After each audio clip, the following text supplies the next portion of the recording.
Barrister Oladapo Faniyi ọdún ẹ mà lóde o ọdún ẹ mà lóde.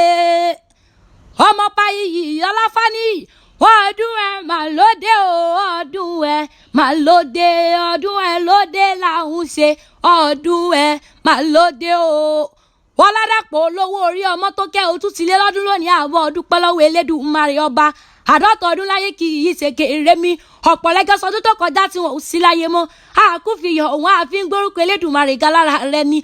Oladapo ọmọ fún mi láyé ojú rẹ ti wá rọ́dún tòní kò ní jáse mọ́. Barrister tó mòye agbẹjọ́rò tó gbójúgbajà nílẹ̀ àti lókè òkun, managing partner with law solicitors ní UK, director rally trade, ẹniwájú níyọ ọpọlọ rẹ ò ní dọ́bà. Olówó orí ọmọ tó kẹ́ bàbá Olúwadémiládé, bàbá Ọlá Olúwatádé, bàbá Tèmiládé Olúwa, ó ní mọ sàárè ọmọ, ó ní sùkú lórí ọmọ, aya rẹ ò ní dayaláya, àwọn ọmọ rẹ ò ní dọmọlọ́mọ, oníwà tútù bí àdàbà, olóòótọ́ ènìyàn, onínúure, oníwàre, ayé rẹ ò ní dojúrú, gbogbo tí ń pọ̀ lẹ́rìn Elédùmarè oníjó pa ọ́ lẹ́kún. Àbúrò Dr. Fẹ́mi, ẹ̀gbọ́n ẹnjìnà Ọláwálé Mr. Bright, ẹ̀ẹ́dì rẹ́ẹ̀dì gbà fáwọn tó níyìn. Ọmọ Faniyi ọlá Faniyi, aláṣẹ àtolùdarí Rest Park and Gardens nílé Ìjẹ̀ṣà, mo fẹ́ bọ́ ọdẹ ilé àwọn bàbá rẹ̀. Ọmọ fún mi láyọ̀ dákun jẹ́ nkì ìyọ́ ní kì í yanu. Ìjẹ̀ṣà òṣèré nìyọ́ onílẹ̀ ewòbí, tẹnigbọ́lá ọmọ gbódòkòrò nímòye, ogunra lu ọmọ arìnlọ́sìn. Ìjẹ̀ṣà abẹ ẹni tí mo gbọ́ ti kalẹ̀ mọ́ bèrè ọ̀wọ̀. Èèyàn kò ní ká àgbà Ìjẹ̀ṣà, mo pé èèyàn kò ní ká àgbà Ìjẹ̀ṣà kúlúwa rẹ̀ mọ́ gbobi tó gbó.